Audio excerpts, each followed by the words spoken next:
You see, it turns out that friend of the show and the top conservative intellectual of the Western Hemisphere, Jordan B. Peterson, was invited by the YouTube channel Jubilee a few weeks back to participate in one of their most recent popular gimmicks, where he would debate 20 atheists on the topic of Christianity.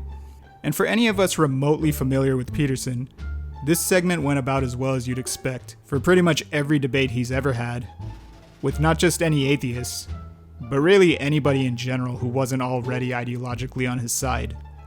Meaning that at least 90% of the discussion was just based on Peterson's opponents trying to decipher Peterson's word salads, with the remaining 10%, at best, trying to debate the actual topic at hand. I might make some more videos about these other parts as well, but for the purposes of this particular video, I wanted to focus on one specific segment of the debate. Because you see, as someone who's been following the exploits of the esteemed Lobster King since he came into prominence around 2017, this Jubilee segment we're gonna go over was truly shocking for how utterly bizarre it was, even by Jordan Peterson standards. I genuinely can't get over how baffling it was to witness it, despite being somebody who's well aware of what Peterson is capable of. Before we begin though, let me just quickly go over the background of this part of the discussion. Peterson is speaking with an atheist named Parker, trying to make the case that morality and purpose can't be found within science. Potentially an interesting topic, but one that is never actually discussed because Peterson veers the conversation miles off course right off the bat. So let's get started. So do you believe in the all-knowing, all-powerful, all-good notion of God? What do you mean by believe? And we're already off. Oh Jordan, how I've missed you.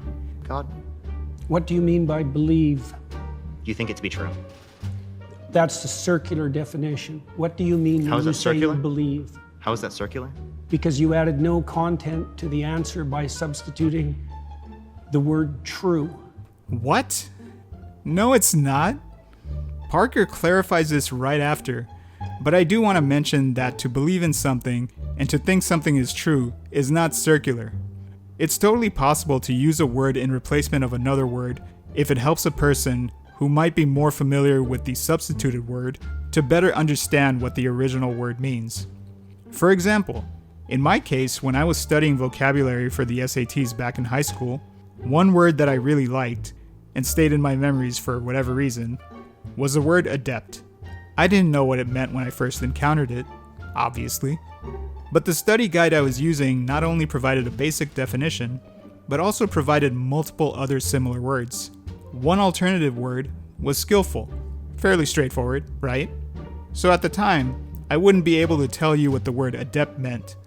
But if somebody said skillful instead, then yeah, that would make it very clear right away. In other words, you don't necessarily need to add more content to understand what a word might mean.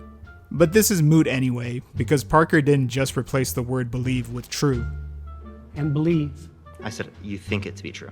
All right, so He said that you think it's true. So he was being even more specific with defining it. Now this just might be me, but the way Peterson immediately went to respond I said you think it to be true. all right, so gives me the impression that he knew damn well what he meant the first time around and was just trying to be clever.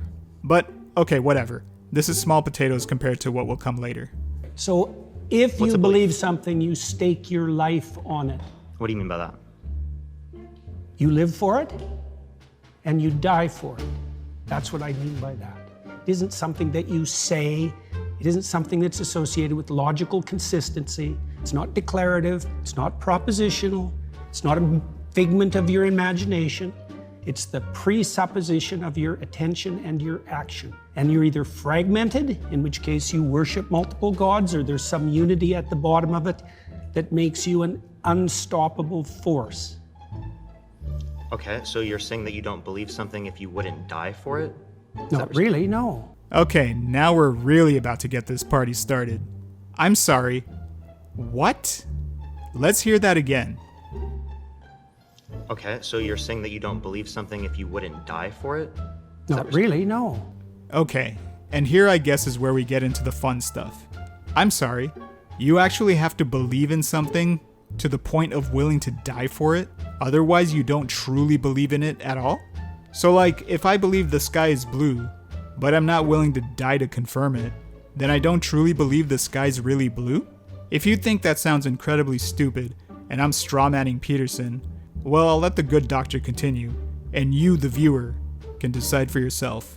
Okay. So then, How would you define belief? Something you say? Can I explain? Like, I could believe it is the case that this pen exists, but if someone like threatened my life, right, I would lie in order to be able to save my life, right? Like, I think you would do that too. You wouldn't lie to save your Don't life. be so sure. So let's be clear about what happened here. Parker gives a very specific example here, similar to the one that I just made a few seconds ago, where he says that he believes the pen exists and is on the table, but that particular belief isn't worth dying over. That Peterson himself would also lie about the pen if it meant his death. And to that, Peterson says, "Don't be so sure," which seems to imply that if somebody threatened to kill him if he didn't deny the existence of a hypothetical pen, he would apparently be willing to die for said belief? Sounds a little utterly insane, right? Well, maybe he'll offer some kind of clarification. Let's find out, shall we? You wouldn't lie to save your life? How much do you know about me? I didn't lie to save my career. I didn't lie to save my clinical practice. Okay, just in those few sentences, we got a lot to talk about here. First of all, I don't want to minimize the idea of losing one's job or business. Those are very important things that will noticeably affect one's livelihood. However, those are still quite a bit different than losing your life. But even ignoring that for a sec, let's go over these claims real quick. To start off, for Peterson's role as a professor, that was, as far as I can tell, never in any real danger. Peterson was never threatened with losing his job. From what I understand, the most that he got initially was simply a disciplinary meeting, though for Peterson, it might as well have been the electric chair. But that was about it. He hasn't taught any classes at the University of Toronto for many years, but that was of his own volition. Here's Peterson himself confirming that.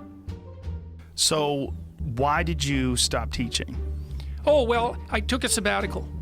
Because So- of all this? Yeah, well, I told my department chair, I said, look, I had a sabbatical coming up next year. I said, look, there's too much going on. It'll be better if I take the sabbatical this year, then I can concentrate on my teaching next year. So you take the entire year off? Yeah. So you're about 8 months in? Is that correct? Yeah. Well, and I always teach I put all my courses from January to March. I teach all of them in the same semester, and that enabled me to concentrate on my research for the rest of the time. And so technically, I'll be going back teaching in January of 2019. Well, in the administration at the University of Toronto, they didn't take it seriously at all, the call to have me removed. It didn't even cause a ripple. Peterson was also a tenured professor, so I imagine that it would be extra difficult for him to lose his job. Now, Peterson did eventually resign from the University of Toronto, but that was all the way in 2022, long after he became a right-wing superstar. And again, of his own volition, because he felt the university was becoming too woke and gay. And as far as his practice goes, he stopped doing that around the same time that he decided to take a sabbatical. So Peterson hasn't actually had any clinical patients since 2017. This too was entirely by choice. He wanted to focus on his newfound fame writing his book, 12 Rules for Life, and going on all kinds of speaking tours and doing the rounds in the media. And also, just so we're clear, around this time, Peterson was making $80,000 a month on Patreon, at least $50,000 for speaking tours and debates, and to cap everything off, with the eventual literal millions of dollars he would soon be making from his book sales. In other words, not only was Peterson's livelihood never remotely in any danger whatsoever, but it was in fact better than it had ever been up until that point. Of course, this being Jordan Peterson, I'm sure he would argue that in the most technical sense imaginable, there was a looming threat to his jobs that remained possible. In the same way that there's technically a looming threat for all of us to be hit by a meteorite whenever we step outside. I do wonder what he thinks of all the current labor rights activists that not only put their own jobs in danger, but also, unlike Peterson, actually did wind up losing their jobs. Yeah, but I'm sure those instances are completely different and aren't indicative of anything for reasons, I'm sure. But anyway, tiny little details aside, the larger point here is that Peterson means business. He takes telling the truth very seriously and is willing to make hard sacrifices. Let's let the man continue. Would you lie to like save your children, your mom, your dad? Okay, this is good. Sure, Peterson willingly dying to acknowledge the existence of a pen is something.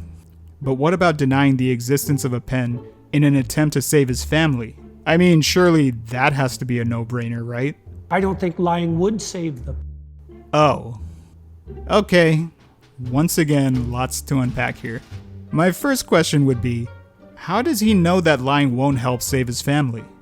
Because there were no additional parameters given in this scenario that should lead Peterson to assume such a thing. But you know what? Fine, whatever. Let's be generous and grant Peterson the additional leeway, and assume that there's no guarantee that this hypothetical murderer will let his family live, even if Peterson does what they want. My second question in that case would be, why the hell would you still not take that chance? If there is literally any possibility of hope whatsoever that giving into a madman's demands would save your family, why in the hell would you not be willing to take it? There are two scenarios here that can play out. Scenario 1. Peterson does what the assailant demands, and the assailant keeps his word, satisfied that he managed to cause one of history's greatest truth tellers to betray his moral framework and lets his family live. Peterson, I'm sure, would be relieved that his family is alive, but will probably spend the rest of his days despondently crying himself to sleep every night, thinking to himself, yes, I saved my family, but at what cost? Scenario 2. Peterson's family dies, and he has to suffer the indignity of having to lie about the pen's existence in this plane of reality. In this scenario, Peterson presumably is much more depressed, by an order of magnitude, I'd guess. Not just at the reality of his family's bodies lying lifeless on the floor, but also the indignity of being forced to say something that he didn't want to. The pen is blue. The pen is blue! The goddamn pen is blue! In one scenario, Peterson's family has a 50-50 chance of living. In the other, they have a 100% chance of dying. Which one of these two options is the better one? I'd offer my opinion. But hey, I'm not a philosopher king. Yes, this is the lamest Saw sequel ever. By the way, just so we're clear, as impossible as it may be to comprehend, this is somehow, in fact, not the stupidest thing that Peterson would say in this exchange. Hold on to your butts, folks, because the Lobster King is about to take us to a journey further inside that incredible fevered mind of his. Can there ever be a circumstance logically that lying could save someone? Yeah, and if you're steeped in sin, you're likely to live in circumstances like that. I'll give you an example. If you're like in like Nazi Germany, and it is the case that there's like Jewish people in your attic and you're trying to protect them, example. Would you lie to like the Nazis? I would have done everything I bloody well could so I wouldn't be in that situation. Would you? Holy bejesus. Lots to chew on here. So, first of all, Peterson refuses to answer a simple yes or no question. Shocking, I know. By sidestepping the options entirely and offering a completely meaningless third option that Peterson claims he would simply have never been involved in such a situation to begin with. Now, I'm not entirely sure what the generous interpretation of this could possibly be. I get that conservatives think that people are ultimately responsible for their own destinies, but how does that apply to a situation like being in Nazi Germany? I'm legitimately curious about this. How would he avoid being in that situation? Because I have some not so charitable interpretations that come to mind. Is he saying that he would have left Germany long before Hitler started going after the Jews? Is he saying that he wouldn't have hidden his Jewish friends in his home to begin with, so he'd have nothing to worry about? Is he saying he would never have made any friends with Jews in the first place? Seriously, I'm at a loss here. But I've seen some of his defenders offer some other interpretations that might be more acceptable, or at the very least, less terrible. One example I saw coming up quite a few times was that what Peterson meant when he said that he wouldn't be in that position in the first place was that he was trying to say that he would be courageously fighting the Nazis from the very beginning, and so would have been imprisoned or killed off long before the point where anyone would start hiding Jews in the first place. This puts Peterson in the expected heroic light, of course. Okay. I mean, that's certainly better than the other alternatives I've mentioned, and way less cowardly and/or sinister, but far more pretentious and douchey. It implies that the mighty and magnificent Jordan Peterson would be far more valiant and noble than the cowardly Germans who stood silently while Hitler enacted his reign of terror. And it's not just flippant assumptions on my part. There may actually be some truth to this. When people read the history of Nazi Germany, they always think they're Schindler. They always think that they're the person who would have saved Anne Frank in the Netherlands. They never read history as a perpetrator. I wouldn't have done that. So as you can see from this clip, Peterson seems pretty clear in thinking that most people who would be put in the position of the German populace in Nazi Germany would have been on the Nazi side. That is, everyone except him, I guess. He might truly believe that he would have had both the foresight and the moral fortitude to oppose the Nazis from the beginning. This alternative explanation would make Jorp sound incredibly pompous and egotistical, though given how narcissistic Peterson is, it might actually be the correct explanation. And somehow, it also might be the least shitty interpretation. But it would be very remiss of me to not let that clip finish playing, as Peterson gives an example of an early pre-Nazi Germany-like parallel. A quick fun game we can play is to guess what modern-day comparison he's going to make to proto-Nazi Germany. What do you think he'll reference? Write down your answers in the comments. Okay, Jorp, proceed. I wouldn't have done that. It's like, did you watch people during the pandemic? In Canada, 30% of my neighbors were thrilled that they had the opportunity to inform on the people around them. Thrilled. They would have worn those goddamn masks for the rest of their life if the payoff would have been they could feel morally superior and informed. So how did you all do?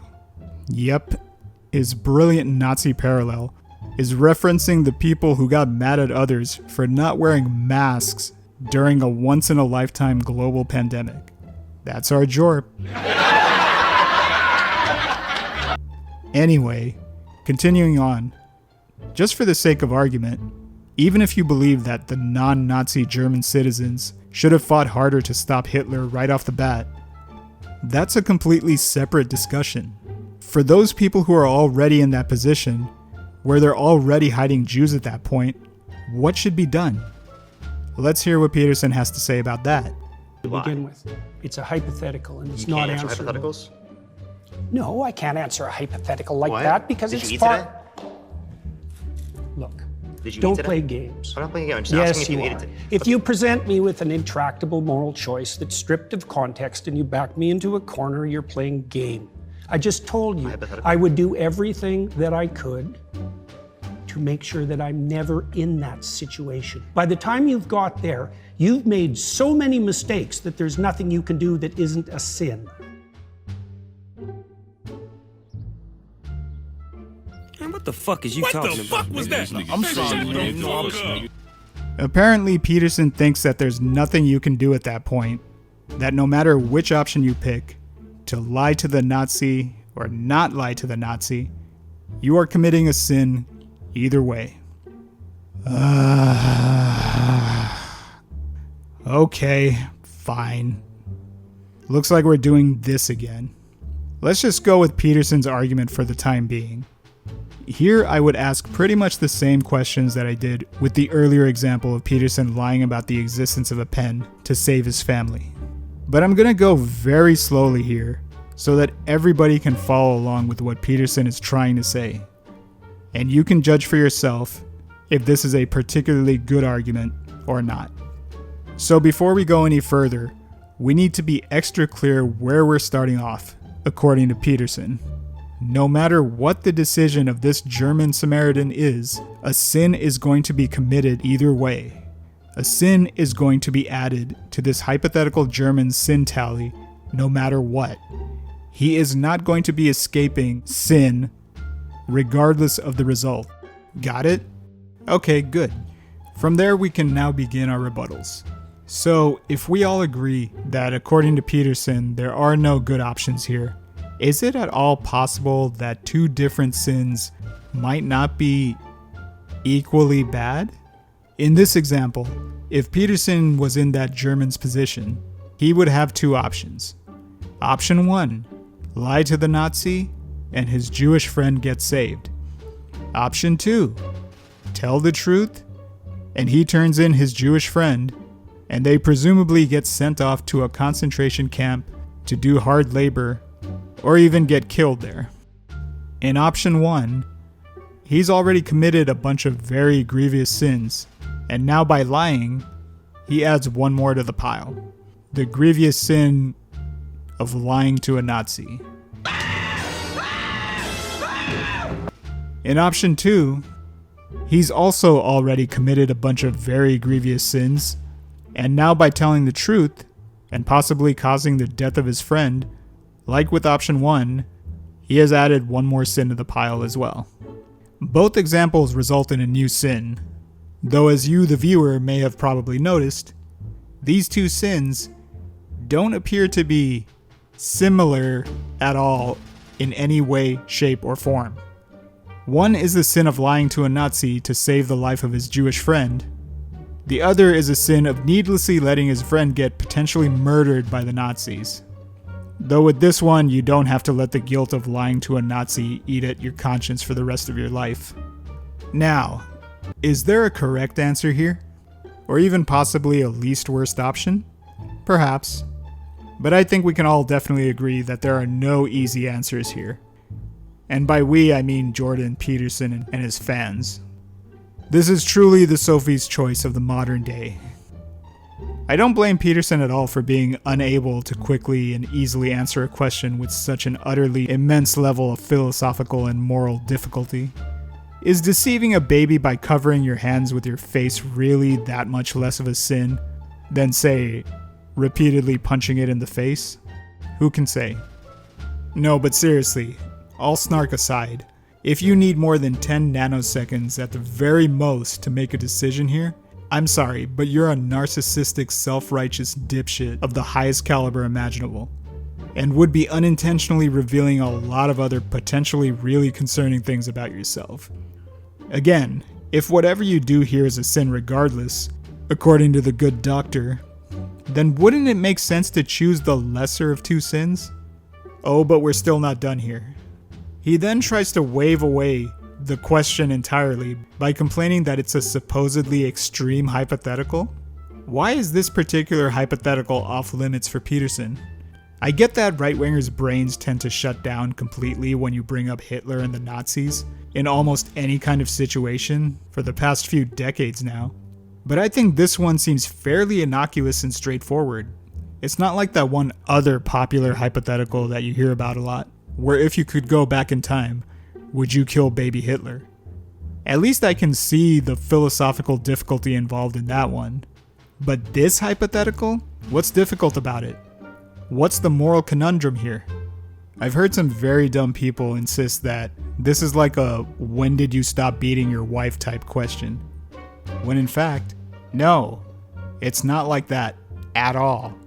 Because in that particular case, the person who's asked the question is labeled a wife beater regardless of what they say. The question is designed so that the person looks bad no matter how they answer.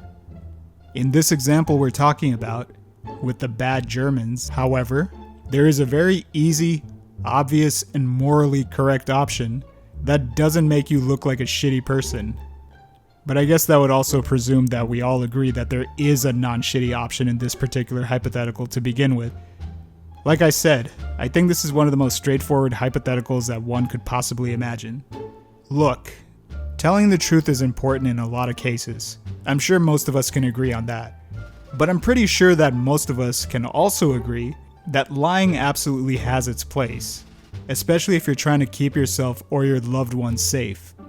The only way this works is if Peterson genuinely thinks that the truth, in general, is a good thing, regardless of the situation, which, I'm sorry, is a very, very stupid hill to die on. Again, there's nothing out of bounds to invoke Nazi Germany when simply trying to make a philosophical argument in a goddamn debate that was literally about dying for your beliefs. Parker was not accusing Peterson of being a Nazi or anything remotely close to that, if that's what Peterson and his minions think. He and his lobsters have basically created some kind of new, infinitely more idiotic version of Godwin's Law, where simply referencing Nazis at all, in any context whatsoever, causes one to automatically lose the argument. Though even that new asinine rule, created 5 seconds after Peterson declared it so, might prove to be a problem for the Jorpster, as I would like to remind the audience of this little clip from not too long ago. When people read the history of Nazi Germany, they always think they're Schindler. They always think that they're the person who would have saved Anne Frank in the Netherlands. They never read history as a perpetrator. I wouldn't have done that. It's like, did you watch people during the pandemic? In Canada, 30% of my neighbors were thrilled that they had the opportunity to inform on the people around them. Thrilled. They would have worn those goddamn masks for the rest of their life if the payoff would have been they could feel morally superior and informed. Oh dear, that might make things a bit awkward. I'm just messing with you. Obviously, His Majesty the Lobster King is perfectly allowed to make hypotheticals involving Nazi Germany. Like any great Jordan Peterson rule to live by, it's designed for everyone else to adhere to. They don't apply to philosophers like Peterson. You see, Parker was completely inappropriate by bringing up Nazi Germany to address a claim made by Peterson himself about him willing to die for his beliefs. But the Jorpster, on the other hand, is completely allowed to pontificate on all the people he thinks would definitely be Nazis were they alive in Nazi Germany. That being people who said people like Peterson had to wear masks indoors during a worldwide pandemic that killed millions of people. Because that's how you have a fair and reasonable conversation with Jordan Peterson. You let him do all the things that you're not allowed to do. That's proper discourse, you see. I'm sure he and his brain-dead fans still think that this was some sort of gotcha question, but that's one of the more amusing things about all this. In the minds of Peterson and his cult, Parker came up with this nefarious hypothetical because he thought it would be a great way to make Peterson look foolish. But what they don't understand is why this hypothetical was brought up in the first place. Because nearly every answer Peterson was providing for Parker's questions up until this point sounded incredibly stupid and insane. I know with any discussion involving Jordan Peterson, minutes may seem like months, but remember that not too long ago, Peterson told Parker that he would be willing to die rather than lie about the existence of a pen, refused to say whether he would lie about the pen to save even his family, thinks that even lying to save his family would be committing a sin. Every single one of these are, in my opinion, phenomenally psychotic beliefs, and yet it seemed like Peterson was proudly standing by them. I would assume that Parker, like many people watching, couldn't believe this dude was being serious. And so he thought of probably the best example that he could think of in the moment to get Peterson off the crazy train. Granted, you'd think the example with his family's life being at risk should have been enough to get the point across. But again, this is Peterson we're talking about, so additional methods were needed.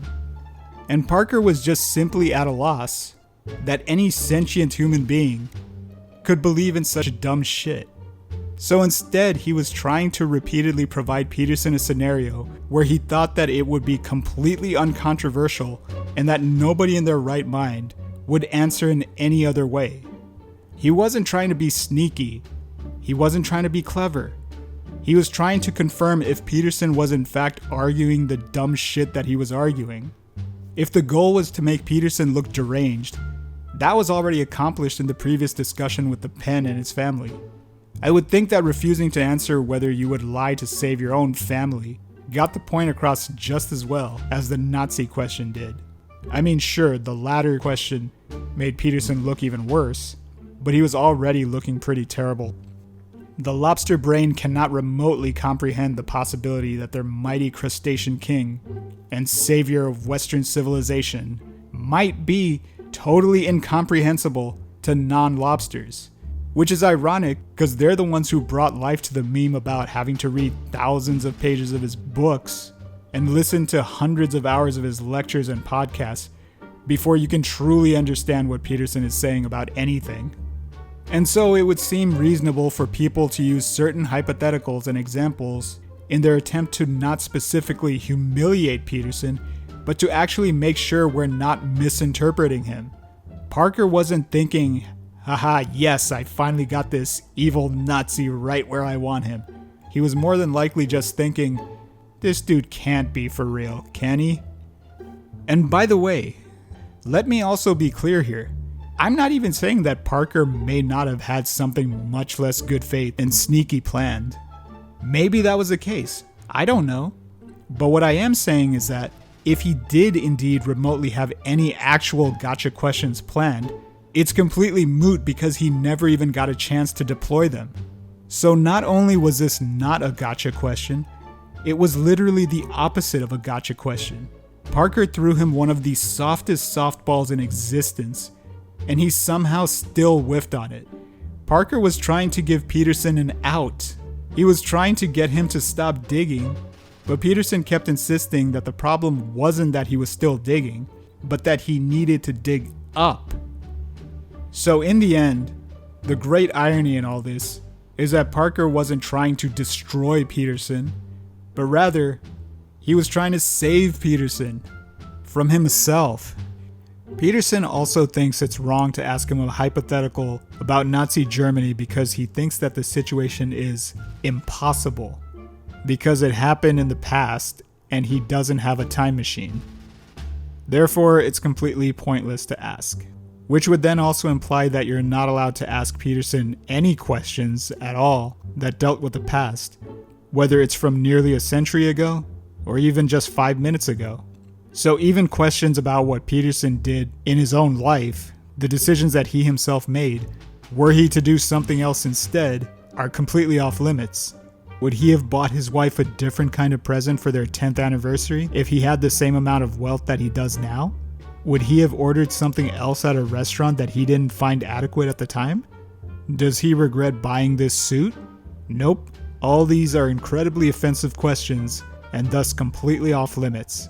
I assume by the same logic that we can't ask any questions that violate the laws of space-time, that this means we also can't ask him any hypotheticals about what could happen in the future either. After all, we don't have a time machine for traveling forward through time either. So then that means we're left to only ask him questions about the present, which I assume means that you can only ask him about hypothetical things that are already in progress? Maybe? I'm not sure how that would work since all answers are either about things that have already happened or about to happen. Maybe a theoretical physicist in the comments could shed some light on how Jorp squares this circle. For the record, I do think that Parker probably should have stuck to asking about his family. Not because I think there was anything inappropriate at all with him asking the Nazi Germany question, but just because strategically for this debate, that might not have been the right choice, as it gave Peterson and his cult members another excuse to play victim and slither out of trying to actually answer the question. Lots of people have been dunking on Peterson saying that he miserably failed the Philosophy 101 level question, but I disagree, because I think that's giving him way too much credit. Something like this is far, far below a college level course on philosophy, even an introductory one. Literal children realize that sometimes telling a lie is actually the preferable thing to do in certain situations. Hey, do you know this guy? Nah, I don't know.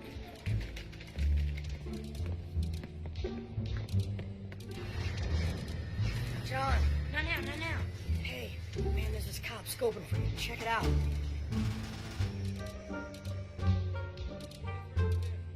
Split, man. Just go. Yeah.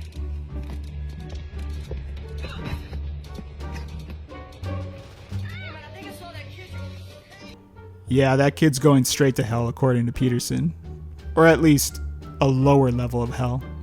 So yes, lying if you're trying to protect yourself, a friend, or family member from harm coming to them are all incredibly justifiable reasons to lie.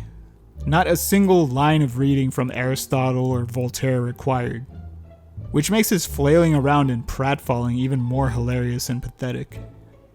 Anyway, after a last attempt at cajoling, Parker manages to finally wring out some kind of concession from Peterson. Being born in Nazi Germany and trying to protect people that you care about, like there could be a Jewish friend that you have and you want to protect them. I think you should have just them give in your up on attic. that line of questioning. Give up on just like trying to clarify your position?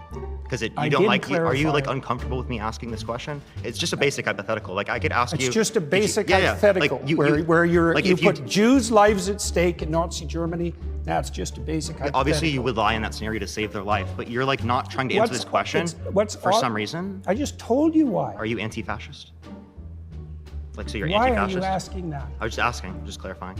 But like, okay, again, you're not answering this hypothetical because you know it shows that you clearly would lie to save I'm someone's life. answering it in Obviously, a that's manner not what you truth don't is. find acceptable.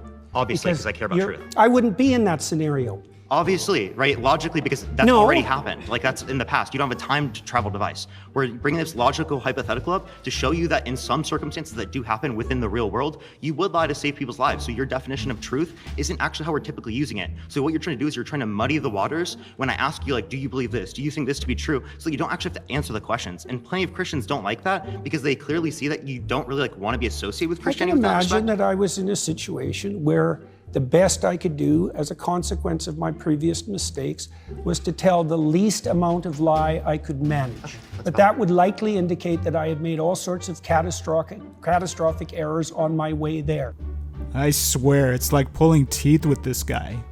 But eventually he was able to, reluctantly and grudgingly, babble out an answer and admit that, okay, yeah, if he was in that position and absolutely forced to make a choice, he'd probably lie to the hypothetical Nazi to save his hypothetical Jewish friend, but he wouldn't be happy about it, and that it's still a sin. Now, to be clear, while this is technically the correct answer, I can't be the only one who's bothered by the fact that Peterson had to phrase it this way first. I can imagine that I was in a situation where the best I could do as a consequence of my previous mistakes was to tell the least amount of lie I could manage. But that would likely indicate that I had made all sorts of catastrophic errors on my way there. That it was not an easy answer for him, and that he would be as truthful as he could to the Nazi and lie at the lowest and most acceptable level imaginable, and that it would still probably be a regretful decision, albeit one that was, barely, the lesser of two evils. But hey, at least the last horse finally crossed the finish line, right? Sure, it was long after the race was over, and everybody went home, and the track had been abandoned for several decades. But hey, better late than never. Alright, let's wrap this up.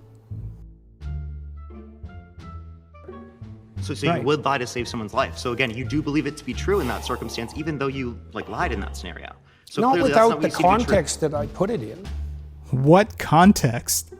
What possible freaking context does he think will apply here that would make all his prior moronic answers and his continuous dodging and equivocating justified? I'm genuinely curious. Amusingly, even with his own stupid and pitiful attempts at avoiding the question, he eventually concedes that the correct answer would still be to lie to protect his Jewish neighbors. But a very fun thing about this whole discussion is that despite Peterson thinking he's a modern-day George Washington who cannot tell a lie, it turns out we don't have to look very far to find an example of him engaging in the very thing that he spent so much time insisting that he doesn't ever do. When I'm saying that I reject the concept of God, I'm aware of these other definitions of God, but I think that when we use words, we tend to only imply one meaning at a time. So the same way that I would say the Mona Lisa is moving emotionally, but I would not say it's moving physically. I would say I reject the concept of God in this very literal way. But What literal way? the way that God is this omniscient, omnipotent, agentic, supernatural being that sent his son down and has, caused miracles and all these things like that. A few moments later. in this setting, you understand the way I am using the term God and belief. Not and in the least. I don't understand how you're using it in the least. That's why I'm trying to define it. Flashback. I would say I reject the concept of God in this very literal way. But What literal way? the way that God is this omniscient, omnipotent, agentic, supernatural being that sent his son down and has, caused miracles and all these things like that. Oh, would you look at that? I'm guessing the excuse would be that he might have forgotten what was said mere minutes ago.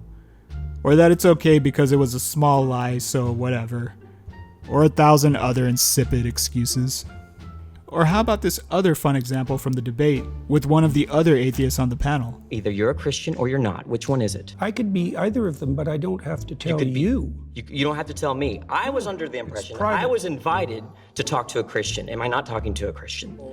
No, you were invited to. I think everyone should look at the title of the YouTube channel. You're probably in the wrong YouTube video. You're really quite something, you are. Aren't I? But you're really quite nothing. Right? You're not a Christian. Okay, I'm done with him. Yes, the guy who cannot straightforwardly answer whether he's a Christian or not is somebody who would definitely be demonstrating great courage and fearlessness standing up to the Nazis. Also, some might argue that refusing to give direct answers to such straightforward questions would qualify as an attempt to be deceitful. But I guess neither of these would qualify as sins when Peterson does it, according to Peterson. Regardless, for the rest of us though, one would wonder though, if Jorp would lie about something as small as whether he's an actual Christian or not, or that he didn't understand the definition of God that was clearly laid out to him at length, why would he stop there and not lie about much bigger and more important things? Also, Peterson doesn't have a great historical track record of sticking to his beliefs either. One noteworthy example from very early on in his rise to fame, Peterson was hosting some kind of free speech panel, and disinvited a far right-winger named Faith Goldie, because apparently she was a little too far right, even for Peterson. I understand that Faith Goldie was removed from the original August panel because of her podcast with the controversial Daily Stormer after Charlottesville. This seems like a performative contradiction to remove Faith because of one interview while claiming to believe in freedom of speech. This strategy also appears to parallel the SJWs who wish to deny platforms for controversial conservative speakers. I want to understand why Faith Goldie was removed from the event simply for associating with identitarians, and what do each of the panelists believe or agree with that decision? I listened very carefully to her podcast, the one that got her in trouble. And my sense was that she was associating with people whose views she should have questioned. It was her journalistic responsibility to question them. She had to ask at least one hard question. At least one. 3 would have been better. And I understand that she had to toe a careful line. She was on the podcast. They had invited her on. It's much more difficult than you might think when you're facing people, even if you don't believe them, to be rude enough to challenge them, right? That's not so easy, especially if you're an agreeable person, and she is a rather agreeable person. But I believe that she failed in her journalistic responsibility. And as a consequence of that, she became too hot a property for us, and not just for us. And well, that was the reason for the decision. So that was my reasoning. So lots of his fans pointed out the hypocrisy of somebody who claimed to be one of the greatest free speech champions of our age, someone who said that he very much opposes hate speech laws, and someone who repeatedly argued that freedom to offend is what makes freedom of speech valuable in the first place. Yet at the first sign of bad PR, Peterson runs away as quickly as his all-beef diet-powered legs could carry him. Not very principled actions, in my opinion. Okay, so we're pretty much nearing the end of this video. So let's go over the last couple of things. Now, to all the Jordan Peterson fans who think I'm being unfair to him because I'm a soy boy lip cuck who was biased from the beginning against him, and so all my comments should be ignored. Okay, fine. I understand if you don't want to trust the analysis of somebody like me. But how about people who are actual allies of Peterson? The issue largely is Jubilee asked Jordan Peterson to debate atheists, and he's some kind of deist, not a Christian, and then told all these atheists, you're going to debate a Christian, which actually proves Jordan Peterson was right the whole time. That being said, Jordan Peterson's performance was pretty miserable when he's like, what do you mean by belief? Like, bro, you understand what he's saying. If you want to clarify for the audience and say, I believe what you're saying by believe is, but the kid said something you think to be true. Okay, he's qualified his statement. I don't get the argument. So wait a minute. The kid is making a point, Pat, by saying, let's say you were a German person in Germany during Nazi Germany and you're harboring a Jewish family to save them. That's a very hypothetical. But Jordan Peterson's argument is, I would never put myself in that situation. No, he's missing the point completely. He's saying, what if you were that German family? If it doesn't make, he's not making any sense in that argument. And the first one was hilarious, where he's like, I would not have put myself in that situation. I would have done things to prevent it. So what are the things that he could have done? The kid mentions one of them. You could be not born in Nazi Germany, but like in the hypothetical, that's not an option. Like you were born into there. After that, is he saying that he would have, through force of will, prevented the rise of Hitler? Yeah. Is he saying he would just not have actually participated in rescuing Jews from the Holocaust? Well, he's making this absurd... Or is he saying he would have been a Nazi, so therefore he would have been actually knocking on the doors, not on the other side of it? Well, he's making... Yeah, I mean, it doesn't... What he's saying actually does not make any sense, and that's what everyone... There's no logical route to the point he's making, because that would be predicated on this idea that truth prevents awfulness from happening, that a culture can be sort of like based on universal truths and it will all be great, which is not Christian at all, because the truth, the fundamental truth at the heart of Christianity is that man is fallen. So if you're a Christian, even classical liberalism and democracy doesn't save you from evil. So it doesn't prevent you from being put in those awful positions. So no, that doesn't make sense. I will say Jubilee may have played some funny games with how they brought all of this together, but I think for me and any others who looked up to Jordan Peterson in the past and found a lot of meaning in a lot of his self-help early on are deeply saddened to see him like this. The contrast between this interview and his body language here compared to the famous Kathy Newman interview years ago, I remember him. He was sitting back, hanging out, ready to, deflect or have some witty comeback to whatever Kathy was coming back against him there. Here he's tense, sitting forward, stressed out. Don't play games. I'm not. I'm asking you what you think true means. Tom, did you understand the argument he was making? Yeah, what the kid was trying to do was basically called the sin entrapment. And he's trying to get him to admit that he would lie. And he said, so lying is a sin, so you have to lie to do this or that. Whereas you're talking about being faced with great evil. And if you read in the Old Testament, there is an example of a woman who lied to Pharaoh's hitmen and sent them off in the wrong direction so that other people could proceed on God's mission over here. And so would I have lied about people being in the attic? Yeah, you have Schindler and you have Anne Frank and you have all the stories of everything, what happened over there. So here you have Jordan Peterson hemming and hawing, failing to answer basic questions, and playing semantic games.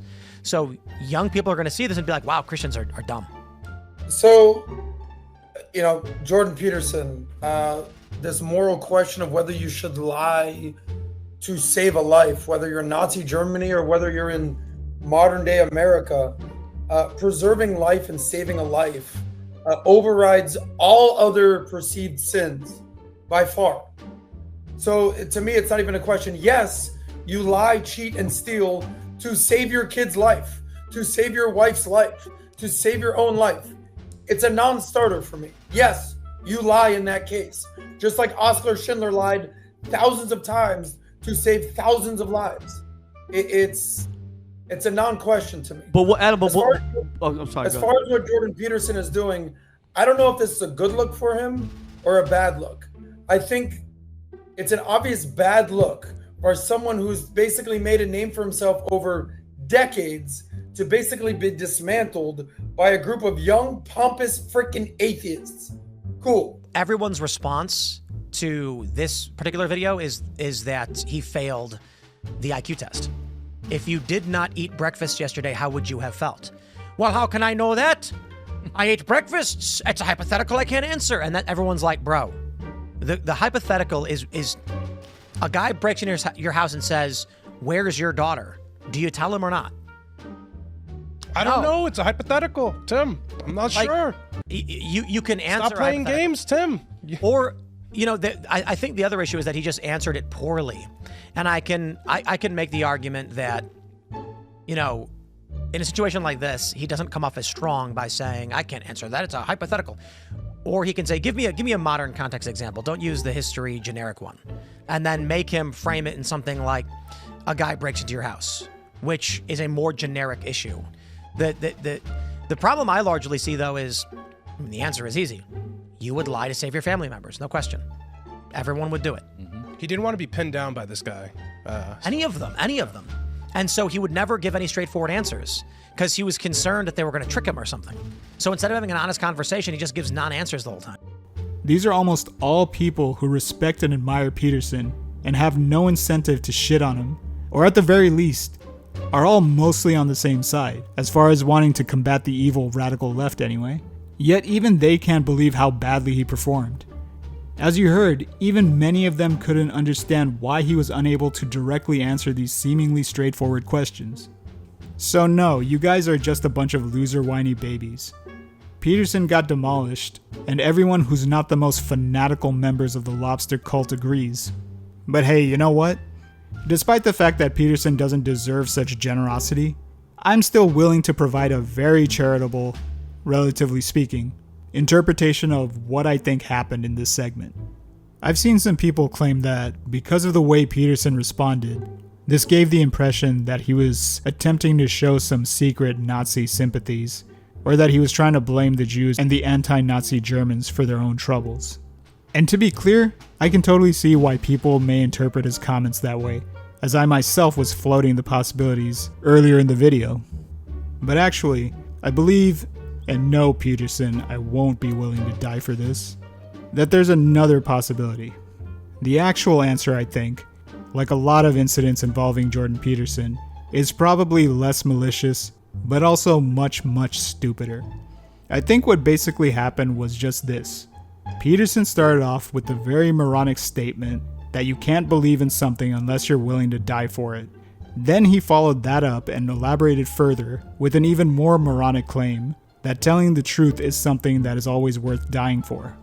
But what he didn't expect was that Parker would exploit his one weakness, never thinking any of his positions all the way through. And so he was completely unprepared for Parker's underhanded strategy of asking completely expected follow-up questions, using some of the most obvious counterexamples in the entire field of philosophy.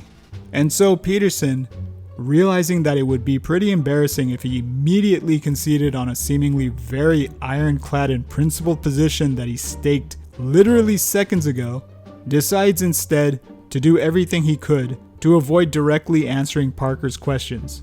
He was probably trying to avoid being in the same embarrassing situation that he was in when he was interviewed by Jim Jeffries. Making people bake a cake for a gay wedding. Making them do it? Yeah. I don't think that's a very good idea. But here's the argument, so should they be able to deny making a cake for a black couple if they don't like black people?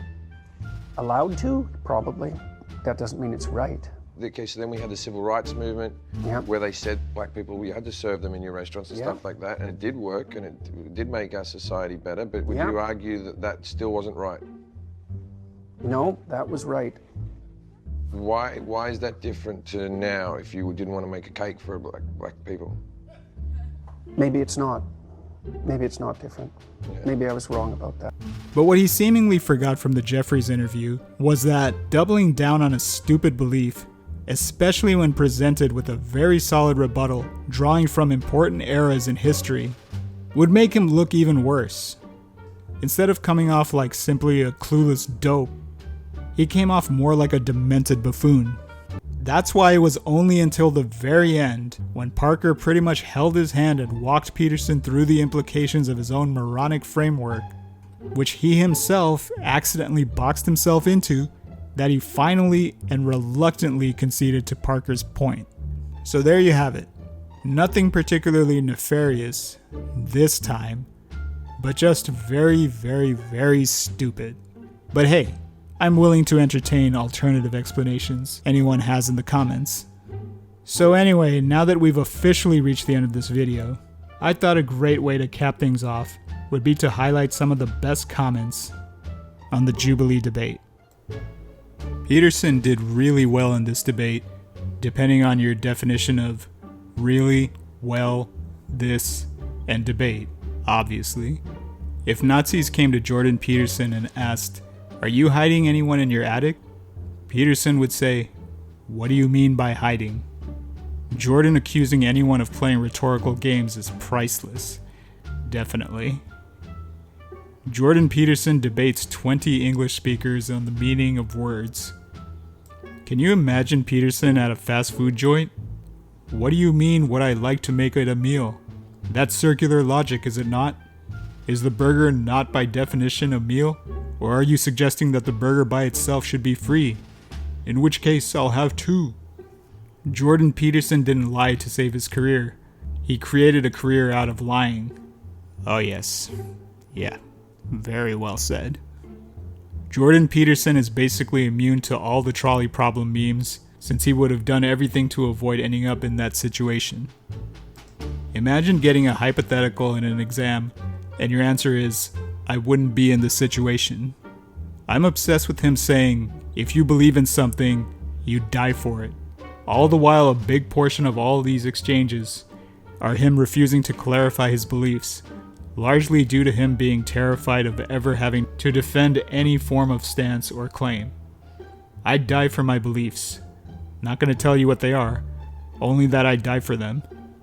Should a Canaanite infant be murdered? Well, I would have done everything in my power as that infant to not be in that situation. To confuse the enemy, first confuse yourself. This guy's a complete enigma. What does he believe, and what doesn't he believe? Nobody knows, not even him. We desperately need one Jordan Peterson versus 20 Oxford dictionaries. And finally, Jordan Peterson is the kid that plays a black hole in a game of rock, paper, and scissors. Oh man, good times. Hello everyone. Thanks for watching my video. And yeah, for any returning viewers, yeah, I've been gone a while, and I do apologize for that. As you might expect, real life once again got in the way. I started working again, which is great, but at the same time, it was also a major reason why I wasn't able to make more videos. But I think I've taken a long enough hiatus, and I'm ready to come back, and hopefully make some videos on some level of regularity. If you like my content, please like and subscribe, and hopefully I'll see you again soon.